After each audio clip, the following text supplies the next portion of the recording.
اسلام آباد میں موسلادھار بارشوں کے باعث مختلف علاقوں میں بارش کا پانی جمع ہو گیا ہے۔ مارگلہ کی پہاڑیوں سے نکلنے والے نالوں کی طغیانی کے باعث چک شہزاد اور پارک روڈ سے گزرنے والے برساتی نالوں میں شدید طغیانی ہے۔ مقامی افراد کا کہنا ہے کہ انتظامیہ کو بارہا آگاہ کیا گیا ہے لیکن ابھی تک کوئی ٹیم نہیں آئی۔ دوسری جانب آج موسلادھار بارش کے باعث اسلام آباد، راولپنڈی، گوجرانوالہ، لاہور، سیالکوٹ کے نشیبی علاقے زیر آب آنے کا خدشہ ہے۔ بارش کے باعث دیر سوات، شانگلہ، مانسیرہ، کوہستان، ایبٹ آباد، مری، گلیات اور کشمیر کے برساتی نالوں میں پانی کے بہاؤ میں اضافے کے بھی امکانات ہیں۔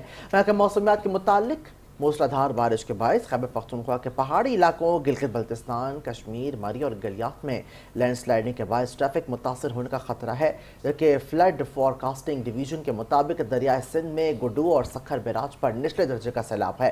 باقی دریا اپنے اپنے ہیڈ ورکس پر معمول کے مطابق بہہ رہے ہیں۔